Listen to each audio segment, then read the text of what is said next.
Welcome home to USA Global TV and Radio, a place where dreams take flight, with authentic storytelling, diverse perspectives and meaningful conversations, where global stories unite and bridges are built beyond all borders. Discover world-class education, entertainment, hope and inspiration.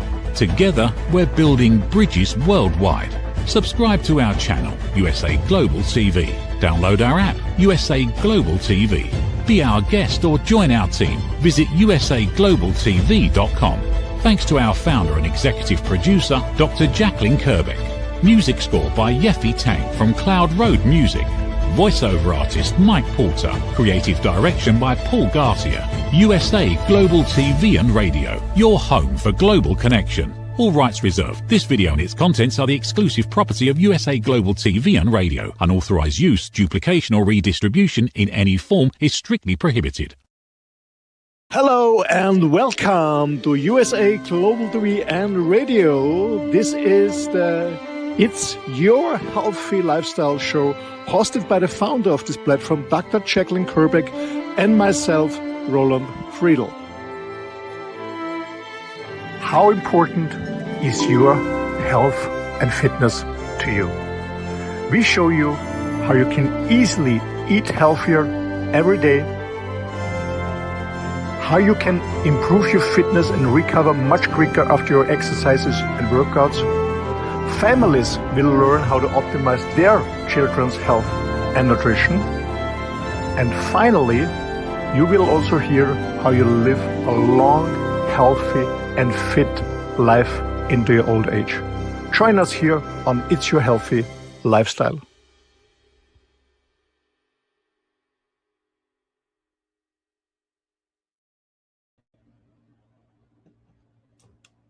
Should I or shouldn't I?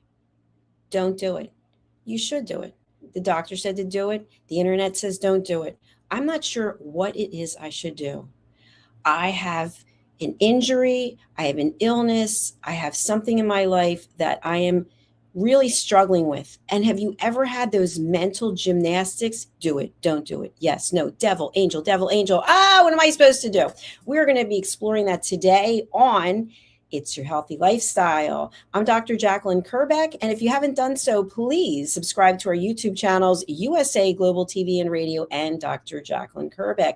Joining me today for the mental battle of recovery, how to stay motivated through injury, is a man who's going through an injury himself. It's my co-host and dear friend, Mr. Roland Friedl. Let's welcome him to the program. Hello, Roland. Welcome. Hello, Dr. Jacalyn. Hello, the audience. Hello. Yeah, by the way, you look amazing, Dr. Jacalyn. Thank you. Thank you very much. You look well yourself. Thank you. I try my best. So you are actually a perfect person to ask because you went out to do something you enjoy doing and it didn't work out so well and you've been injured. Tell us your story. Yeah. Well, about 3.5 weeks ago, so Friday, it's going, actually Thursday, in 2 days, it's going to be 4 weeks.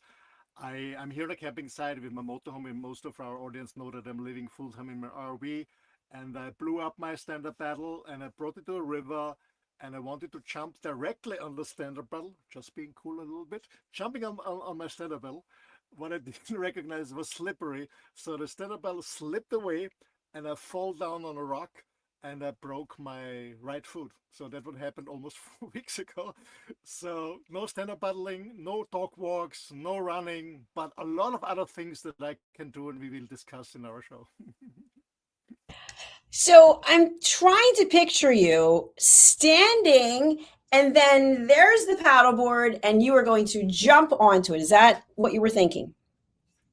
Yeah, I was, the stand-up paddle was on the river already, and I was on the grass, and I jumped from the grass directly on the stand-up paddle, but I didn't get the middle one, so I was a little bit on the backside. That's why the stand-up paddle flipped away, and I fall down on a rock with landing with my right foot, and yeah, it broke. Roland, what is your first memory of when this happened? Because I know you didn't say, okay, well, let's pack it in for a day. I'm going to go home. When that moment occurred and you realized you didn't jump into the middle of the board, what do you remember happening? I remember it was so stupid. Boy, what the hell are you doing here? This was my first thought. And then I said, okay, it happened. Then I climbed on my stand-up paddle, stood on my stand-up paddle, and then I was paddling for, I have no memory exactly, between 5 and 10 minutes, something like that. And then the shock was gone, the first shock, and then there was this immediately tremendous pain. So I was paddling back, getting out, and yeah, I thought, yeah, maybe it's not broken. I don't know what happened. Maybe it's not broken, but I'm not a person who goes directly to the doctor, see a doctor, or go to the hospital. I don't like it at all, or call an emergency. So I was, trying to walk. It didn't really work. I couldn't get on my right foot. I said, okay, let's see what's happening. Maybe it's better tomorrow.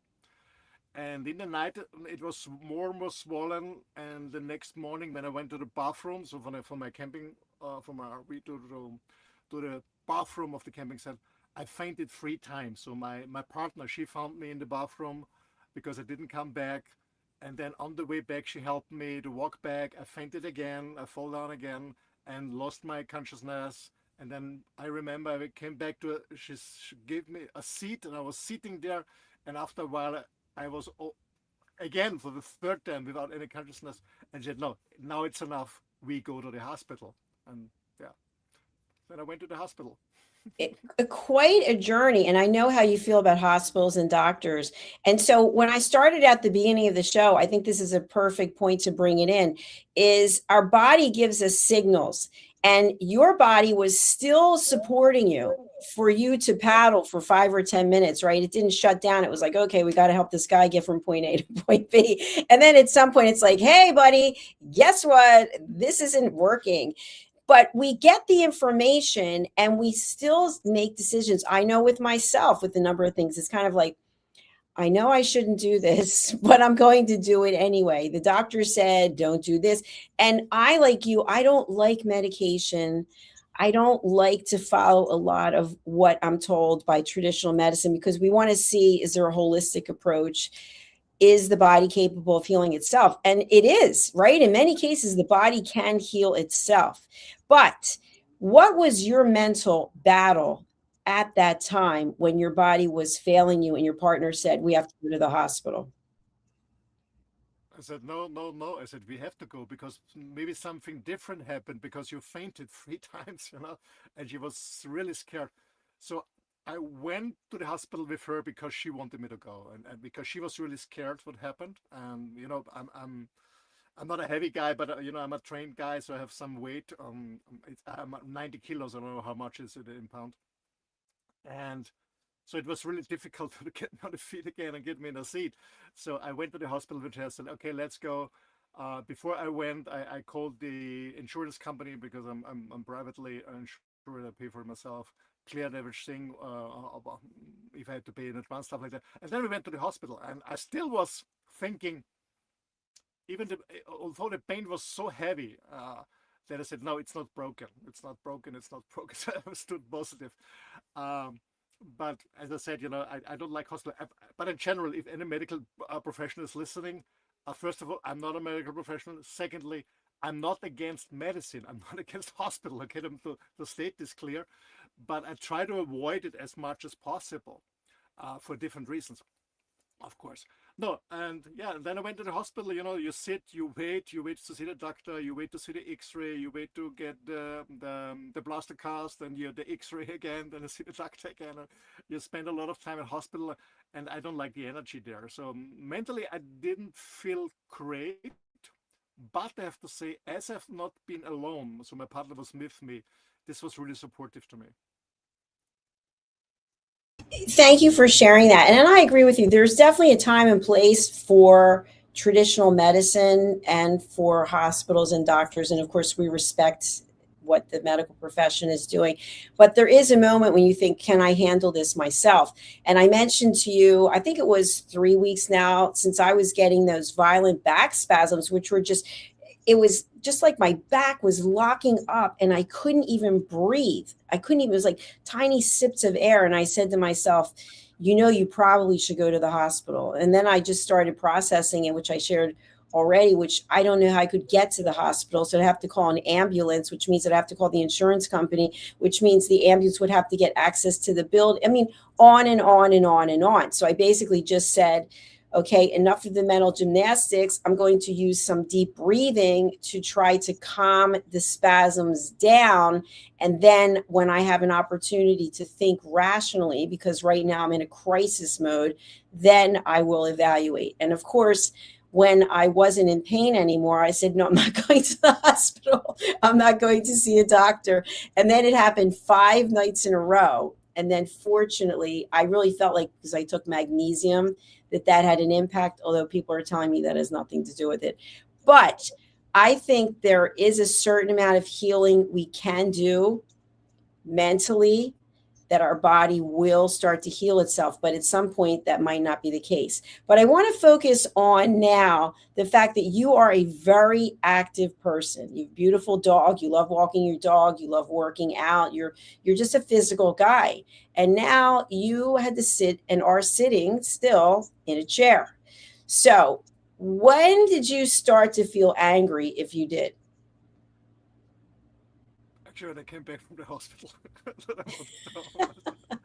Oh my gosh. I said that I can stand a lot of stuff, but I walk my dog every morning an hour and a half. I do my 15 to 20,000 steps a day.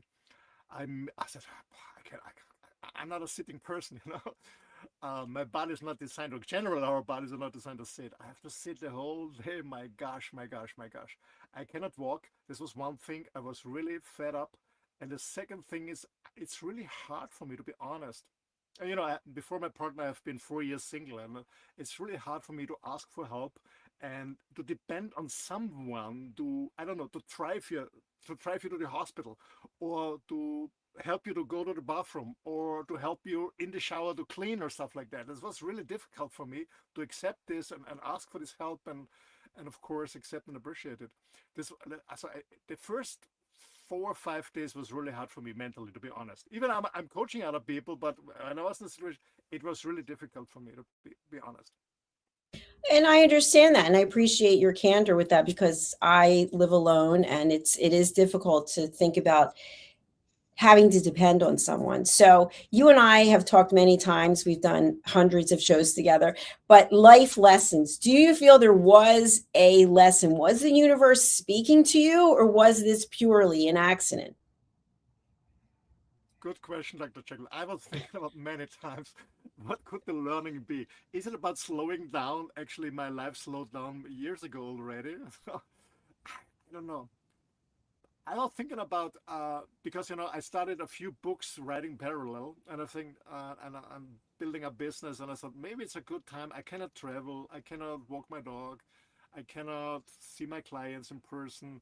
Maybe it's time to finish my books I started, and yeah, that's what I did. By the way, yeah, working on my books besides all the other things. So, make a long story short, of course I came back to working out. I'm still working out 3 times, 4 times a week.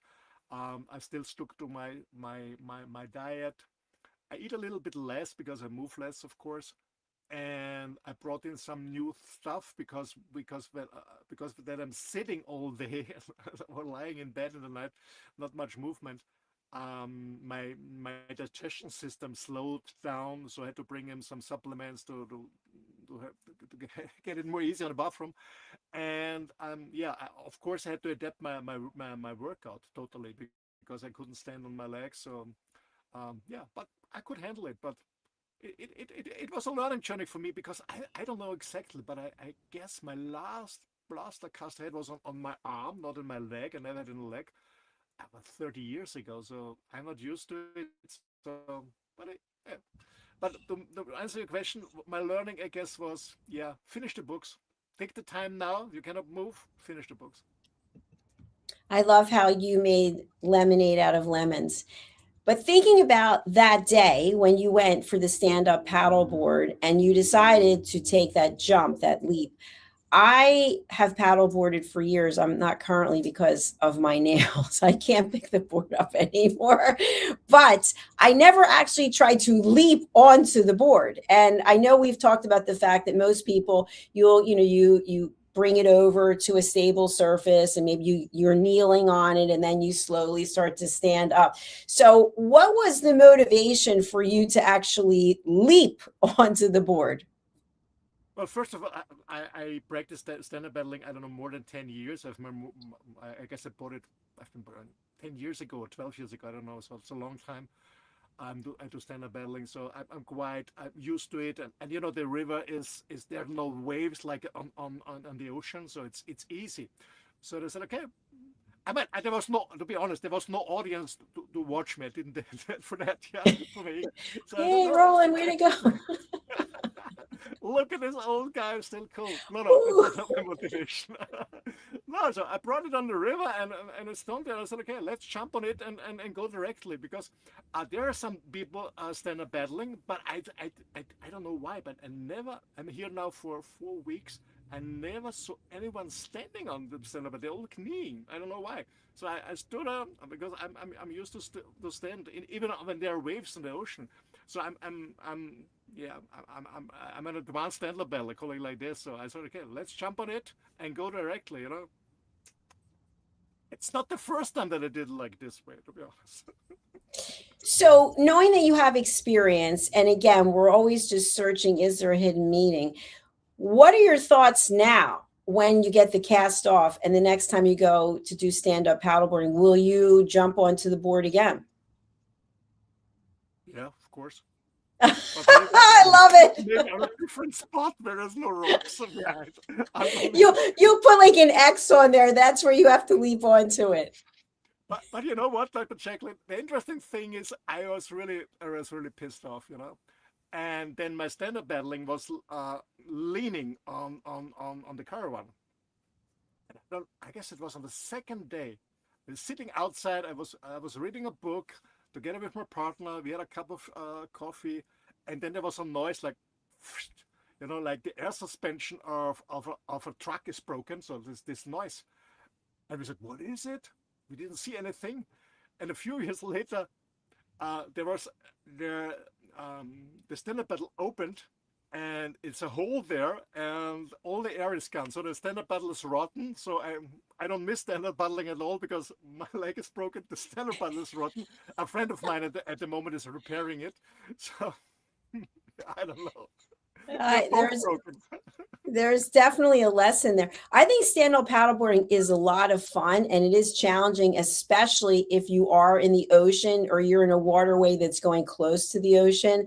But I always found that my toes would get numb because I'm gripping onto it so strongly. And of course, I never wanted to fall off. I think I fell off one time in all the years that I did it, but I didn't want to fall off because I don't actually want to be in the water because I'm afraid of fish, which is another whole story. But let's go back to the mental battle of recovery, because I think this is really important. Something happens that takes us out of our typical daily routine. And all of a sudden, we are now confronted with the fact that we have to basically reinvent ourselves. And for some people, they never get past the anger. Why me? This isn't my fault. This was because of this and that and the other. And so they spend so much time in that negative place that they're not exploring, well, what positive could come out of this? And so you took that ball and you literally ran with it and decided to focus on your writing. So what if you hadn't had the ability to write your books? What else might you have done? For people, let's say they don't write books. People are watching this and they're thinking, well, yeah, I'm not actually writing a book. What else can people do if they break a leg?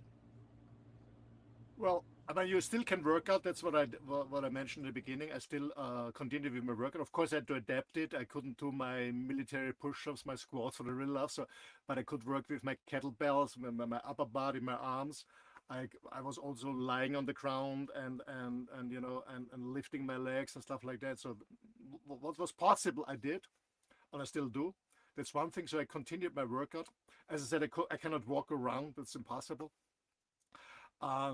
Instead of writing books, I mean, you can read. Maybe you can take your time and read. Maybe you can take time and call friends you didn't, or family you didn't call a long time, or write them a letter, or maybe you have an argue with someone and it's time to say I'm sorry. or maybe you can start writing a book or painting, or I don't know, whatever you. And there's so many options you can do, besides writing books, is whatever you can do with your brain, or maybe you can, I don't know, you can knitting or stuff like that, to produce something with your hands when you're working with wood or whatever. So there's so many options, what you can do. And maybe the best thing, if you don't have an idea, I ask AI and said, okay, I have insured this and this. I have maybe a plaster cast in my arm, in my leg, whatever. Give me some choices I can do the next 3-4 weeks, because I cannot walk or I cannot use my left arm or my right arm or whatever. Give me some choices. Why not asking AI? Great suggestions. I think it's a time where we can tap into our creativity, or maybe to evaluate what it was that we've been doing. So I mentioned to you about the back spasms, and what ended up happening was I spoke to someone at the gym, and this person said, do you do any stretching? And I said, zero, the big zip. No stretching, no yoga. I don't do any of it anymore. And so the person said, well, you might want to get stretched out. So I did. And then that person said, have you ever really worked with anyone to look at what you're actually doing? And I said, no, because I was a trainer for years. Sometimes when you have expertise, you can be the worst client in the world because you're not actually following what you would instruct someone else to do. So together we looked at what I was doing, which was basically taking 2 classes a day, fitness classes. Half the time you're on the treadmill and half the time you're on the floor, and basically looking at what are my fitness goals and am I actually accomplishing that? And so the answer was no. And so now I'm doing something completely different. Now I'm lifting weights 3 times a week, following a protocol, and I've cut back on the cardio, and I'm only going to take 2 classes a week. And honestly, I was really upset about it. No one's making me do it, but I thought, I like going to the classes. It's fun. There's cool music and you get to change what you're doing. You're sprinting, then you're jogging, then you're walking, and you're lifting weights. And I went yesterday to the gym to lift weights following this routine. And I was a little angry because I saw the class taking place and I wasn't there. And normally I would be there. And I was kind of like, and then I dropped my phone a few times and I knocked over my water. I was just getting really disgusted. And so by the time I finished working out, I was very tired. And I thought, okay, this is a different kind of tired from what I usually am. So maybe this is what my body's looking for. But I haven't been very willing and compliant. I am doing what I'm supposed to be doing now. But at the same time, it's hard to let go of the routines that we have. 100%, Dr. Jacalyn, 100%. And I don't know how many times I said to my partner, I miss the dog walks, I miss the dog walks, I miss the dog walks. I don't know how many times I told her. Yeah, because that's what I really miss. I always had dogs, and I love this walk, especially early in the morning, just to, the air is fresh, the light is different, there are not many people around. I miss this so much. But yeah, I was not complaining, but I said many times I miss the dog. But on the other hand, I'm so happy that she is with me since a few months, because if I would be alone, standing somewhere in the wild with her motorhome, of course I can call an ambulance and go to the clinic and they bring me back. But who does my grocery? Who walks my dog? Who helps me showering? Whatever. Gosh. So I said, thanks, Lord, that I'm not alone. We know us personally. I always enjoyed being by myself, 100%. Yeah, I was 100% happy single, but this time I said, oh gosh, happy not to be single again. To be honest, very practical, and very egoistic, because I wouldn't. Of course, you can organize a dog sitter, and you can organize everything. That's not an issue, but it's much more work. But to continue, what I also did, because I cannot walk, I cannot move much. So I found out that my digestion system is slowing down. I started fasting yesterday, to be honest. So today is my 2nd day of fasting. So I said, okay, Friday I get rid. Hopefully, they told me. Hopefully it's true. After 4 weeks, I get rid of my plaster cast. So I'm gonna fast from starting yesterday, Monday, until Friday. I do a fast, and tomorrow I go to a therapy, a colon hydrotherapy, and I said, okay, use the time now before you get ready to work out harder, to do your push-ups, to walk the dog, okay, cleanse your body, and then a full restart afterwards. So you're really capitalizing on this time to improve yourself mentally and physically, clean everything out. On Friday, when you get the plaster cast taken off, will you have a walking cast or will you just be cast free? I will be cast free, yeah. I mean, they told me, the point is when you go to a clinic, to a hospital, you always see a different doctor. luckily, to be honest, because I remember the second doctor, because after a week they changed it, because in the beginning I had a so-called open plaster cast because I was so swollen they couldn't close it. So after a week I got rid of it. They gave me another one, a closed one, but I was not allowed to walk around. And to be honest, I got it on Friday, and on Sunday we drove to a beautiful Czech city. And my partner, she's never been there. So we drove there and I was walking around 3 miles with this non-walking plaster. with my crutches. I was walking around the city. It was a little bit difficult, this old city with all this stony roads, but it was beautiful there. I enjoyed it. Actually, when I came back in the evening, I was very exhausted, but it was a really cool thing. And then my pasta cast was totally broken. I was going to say it's got to be ruined, shreds. So and how are your underarms from the crutches? Don't they hurt? No. Well, actually, I never have an issue with pain at all. No. Of course, I can feel it. It's quite hard when you just have all the weight on your arms, but I'm fine with that. I'm trained. I'm fine with that. I also have a good grip, so I'm fine with that, and I have no issue with as I said, with pain. That's one thing, because the first doctor, when on the first day I went there after the accident, he was writing down some pharmacy and some painkiller. Said, forget it, I don't take any painkiller. I said, but you have an amazing, really strong pain because you fainted 3 times because it was too much stress for body. I said, yes, but I love the pain. Please don't understand me wrong. I love the pain because it gives me feedback that, okay, stay still. Because, when I take a painkiller, I never take a painkiller because then I really sit in a chair or lay down, whatever it is, a surgery or when something broken. Because when the painkiller, you move too much. So that's why I don't. The painkiller, the pain has. It makes sense. The pain has a purpose. It gives you feedback. There's something wrong. Just lay down, slow down, don't move, or don't move this way or this way. So I didn't take painkillers. And then he wrote down, I don't know how to call it. You have this small injection you put in your belly. If there's a belly close to your stomach, so you don't get this, your veins are not closing, you don't get this the stroke or in your lungs or in your head. I said, no, I don't think it. You have blood thinner? Sorry? Is it blood thinner? Yeah, blood thinner. Yeah, you have to take this every day. I took it twice and then I stopped it. And I said, yeah, but you have to. I said, no, I'm working out, I'm even moving my legs. I lay it down on the floor, I'm moving my legs up and down, and I'm still active. But anyway, so 2 doctors already have been pissed off. And then I came back to the hospital, said, you have to change my I said, is it? No, because I was already fixing some stuff. And I said, well, what have you done? I said, I don't know. I only walked from the caravan to the bathroom. That's all. But it was totally strange. No, only a short way. But did you walk around the city? No. No, I did not walk 3 miles. I didn't talk to her. And it broke 2 times, and then I had to get again. And then there was a different lady who did this plus. I said, wow, it looks crazy. What are you doing? I said, look, only 400 or 500 steps a day from the caravan to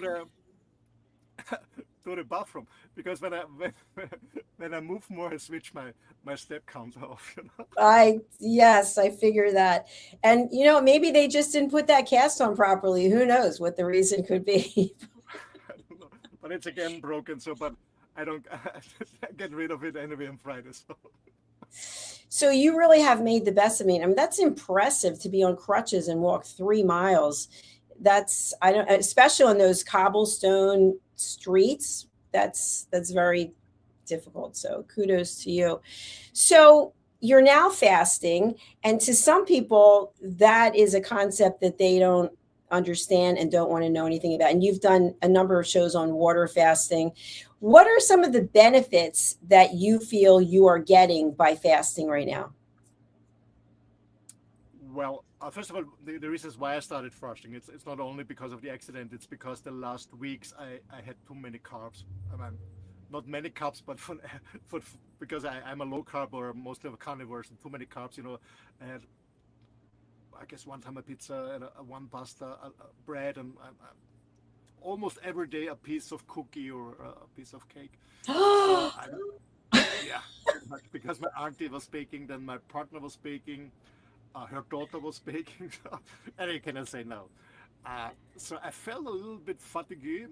Maybe it was a little bit because I was frustrated in the first week after the accident. A little bit because I was like, okay, and it's a good time, to start fasting because I cannot walk. I don't go to restaurants. I go to see friends. So it's a good time to start a fast. Actually, tomorrow, Wednesday, when we go to this colon hydrotherapy, it's a good time because it's full moon tomorrow here. So it's all good. So, and I did my last fast in April, March or April. I don't remember. When I was in Italy, I did my last fast. So I do it three to four times a year. I do a fast. Mostly it's a 5 days fast. And mostly water fast, or I do a sardine fast. This time it's a water and tea fast. But I have to be honest, I made some videos. I have a coffee in the morning. I have a small coffee in the morning because I know that if I don't have a coffee, my headache is too painful because I'm a little bit. I guess I'm a little bit addicted to coffee. So I take a small coffee in the morning, but the rest of the day just water, tea, and we have in the evening. I want something warm. We have a miso soup.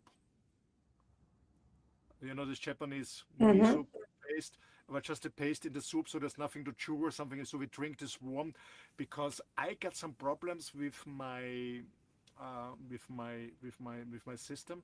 And I said, okay, because I drink so much water, I go many times to the bathroom. I guess I washed out a lot of minerals and salt. So I said, okay, I need more salt, and I don't want just drink water with the lime and salt. I don't like that. So I said, okay, let's have a miso paste. There are minerals in there, are different salts, and so I take this because I found out that I need more salt in my system. Which makes a lot of sense. And not to get into the toilet, so to speak, but if you look at the color of your urine, it actually gives you a message about how hydrated you are or how dehydrated you are. And I don't know that people actually pay attention to that. So I know with myself, I drink 96 ounces of water a day. And I will put this product in there. You're supposed to have one, maybe teaspoon in a day. So I just break it up into three because I'll have 32 ounces of water. And I find myself running quite a bit, which is good because you're cleaning out your system. Now, if you're in public, you don't want to be running to the bathroom all the time. But I think that drinking a lot of water obviously is very good for us. It's good for our skin. It's good for our organs.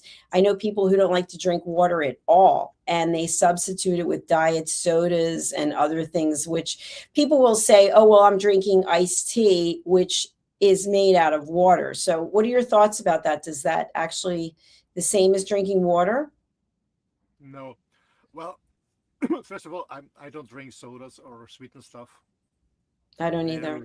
Very rare times. It can happen when it's very hot outside, and I feel that my blood sugar is going down. I have a little bit iced tea, but I don't like Coca-Cola or stuff like that. Not at all. Um, I drink. I started when I was 19 years old or something, or 20 years old. We just drinking still water. So I always had sparkling water. I always said still water is boring, But I changed it in very many years ago, and I don't like sparkling water at all. It's too aggressive for me. So I love still water.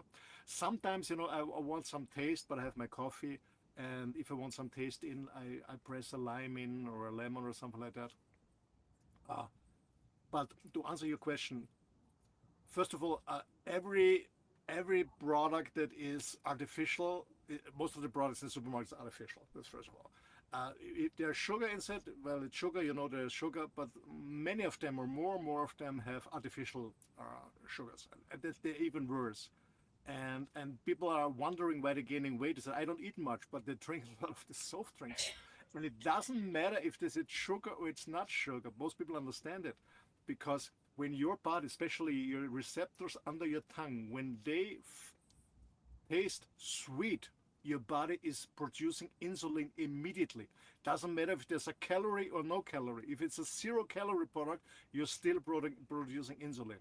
And when you're producing insulin, you get fat. I want to go too deep to this. But when you do a fast or when you do a cleansing, detoxing, the pure water is the best one because water is not only hydrating you, it's not only cooling you down, it's not only bringing information from cell to cell, it also has the capability to absorb negative stuff, toxic stuff, and bring it out through your urine. So the cleaner the water, the more the water can absorb and transport out of your body. That's the point. But that's why pure water is even better than tea, but sometimes I have a herbal tea because I want some taste. But the cleaner the water, the purer the water, the more your water can transport out of your body. And this is the negative part that I mentioned before, is of course it's also getting rid of a lot of minerals and salt which are really necessary for your system. So you have to take supplements, or like normally I take supplements, but they're all in my motorhome and I cannot pick up my motor because I cannot drive. I'm the caravan of my partner. So that's why I do this miso soup to get some salt or minerals. Yeah, but pure water is the best one.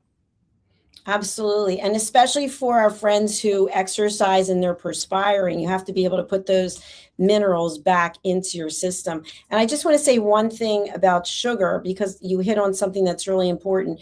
Now the food manufacturers are disguising sugar with different products.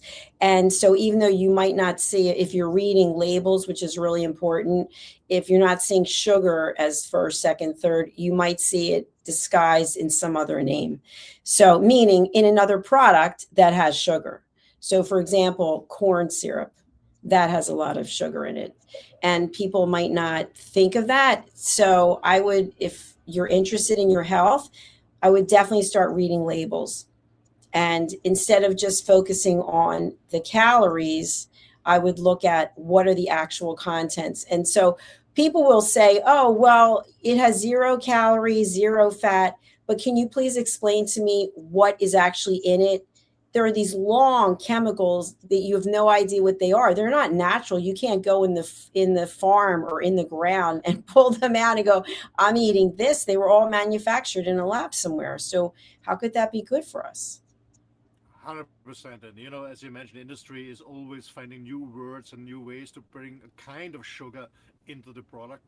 Well, I know that it's not practical for most people. I'm not sure. You drive your business, you work 9 to 5, your family, and so I know you're not in the same situation like mine that have a free lifestyle.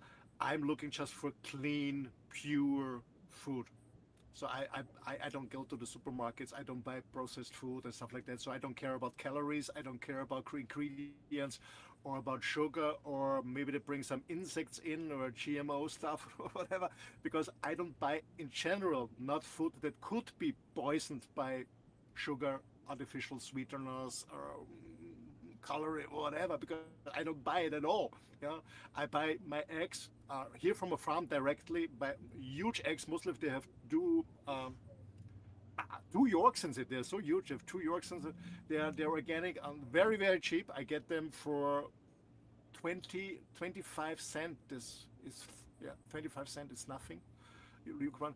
I get my meat from my friend who has 180 Black Angus cattle. So he's slaughtering once a month. I get my things there. I have another friend who has a huge herd of goats. I get my goat meat there and stuff like that. I get my honey from somebody I know. So that's most of my food, So I'm not absolutely concerned what the industry is doing, because I don't buy the products. But I know that most people do, and especially for families, with small kids, they see commercials, or they see their buddies in school or in kindergarten, they have this or this and this. I know as a parent it's quite difficult, but really take care what's inside. My tip is always, when a product has more than 5 ingredients, if possible, stay away. Stay away. Stay away. And I think you've hit on some really good points. Not everyone has a free lifestyle, right? Not everyone is able to get their eggs fresh from the farm. But I think it's also about the choices we make. I know on Saturday I was out doing some errands and I didn't get to eat dinner and I was very hungry, and I don't eat after 7 o'clock at night. And I thought, I am starving. You know, you feel like if you don't get food, you can't function, which is not true because we know it's all psychological. And I was driving past this fast food place and I thought, I haven't eaten fast food in I don't even know how long. And I thought I could easily go in, and I'm sure they're going to have something that's supposed to be fresh. And I thought, just don't do it. Don't eat. So I just drove back, went home, didn't eat anything. But I think we talk ourselves into something like, oh my gosh, I've got to have food. I'm going to pass out. It's probably not the case. So No, just 100%. 100%. You know, I mean, I know where we've been. I don't know. I remember. We have been out in the afternoon to pick up some stuff, and on the way back, I was really hungry, and I said to my partner, because it was before the fasting, I'm really hungry, and it was still an hour to drive, and I said, can you hold it, or should we go to a restaurant and pick up? I said, no, I'm hungry, yes, but it doesn't mean I need immediately something, you know. I can wait for an hour, you know? It's not a 6 or 7 or 10 hours drive, it's just an hour. But as you mentioned, most people need immediate satisfaction. Immediate satisfaction. They never learn to really keep it. Yeah? And the question is, are you really, what I always ask myself is, am I really hungry, or just bored, or I just want the taste of something special?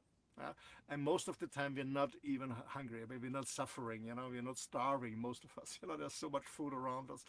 And I think it's quite a learning, you know. I said, okay, even when I feel kind of hunger, not to eat immediately and learn, is it going away? And what I do is I always have a glass of water with me. You know, I just drink water and it feels a little by my stomach. I guess we have to learn not to satisfy every need that we think we have in general. such a good point. I love that. Yes, if we are looking to eat every moment that we feel hungry, we are training our body, as opposed to, okay, I don't need to eat right now. I am going to keep moving forward, focus on what I'm doing, and then I'll eat in an hour, whenever it is. You're training your body that you don't have to have immediate gratification. And I think that's important as business owners, because there is no immediate gratification, and we've got to keep coming back over and over and over again. So, Roland, I have really enjoyed this episode, The Mental Battle of Recovery, How to Stay Motivated Through Injury. How can you help people, and who would you like to contact you?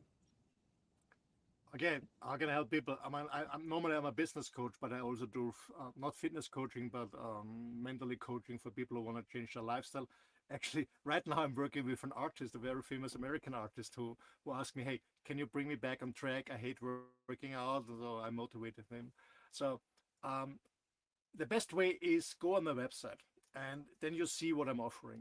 It's rolandfriedl.com, and from there, it's in English and German available. From there, you can link to SPS, which is my business website because I've been coaching and training the largest companies in the world for many, many years.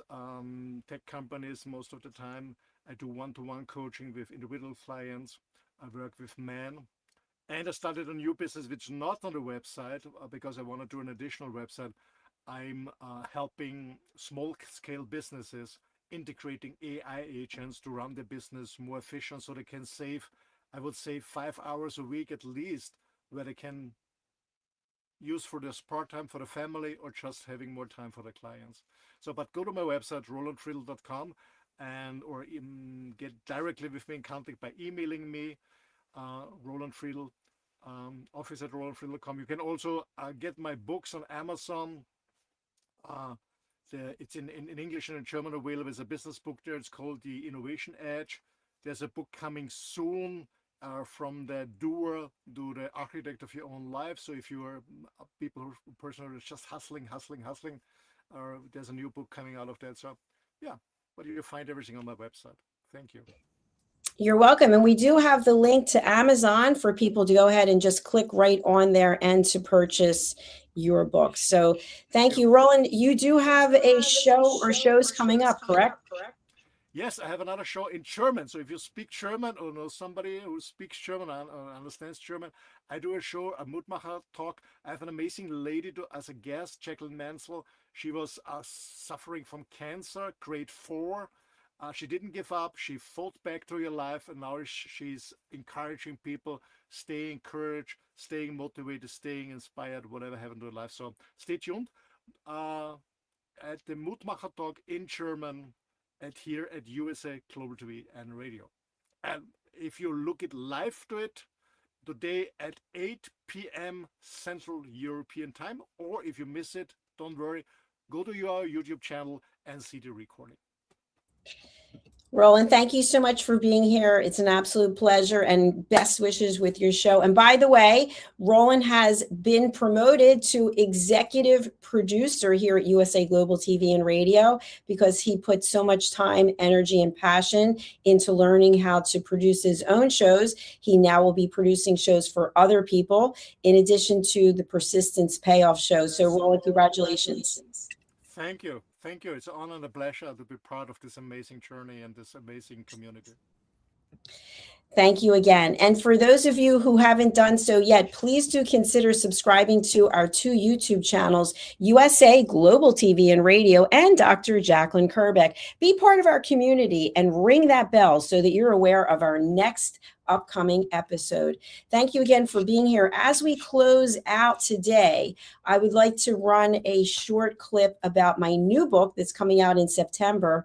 And it's basically about the fact that we have information and yet we choose not to move forward. We know what we're supposed to be doing, but we don't take action. The book is called Stop Why Knowing Isn't Enough. Let's take a look.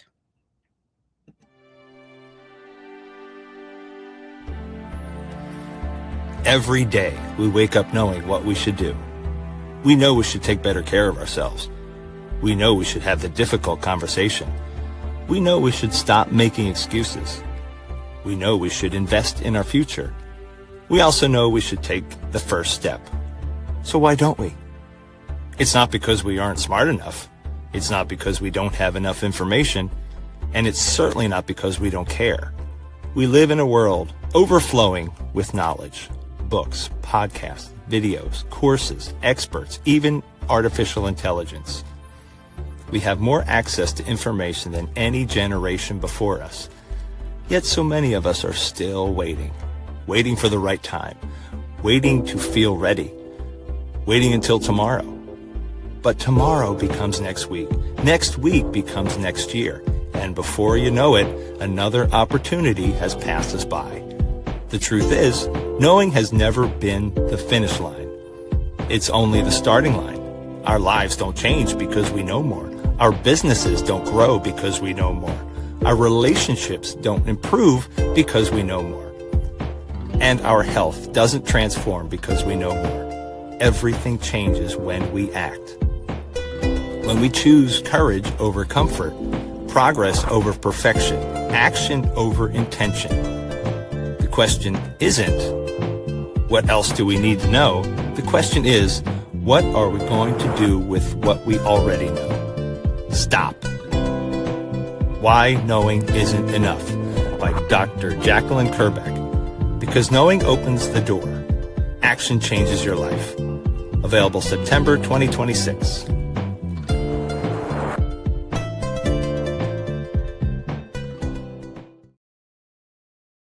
USA Global TV and Radio proudly presents Tracy Cram-Perkins, a dementia caregiving survivor teaching how to balance care with peace of mind. #1 resource for dementia caregivers. It's the book Dementia Home Care: How to Prepare Before, During, and After. Over 17,000 copies sold of this must-have guide. And now a testimonial from Tracy Smith.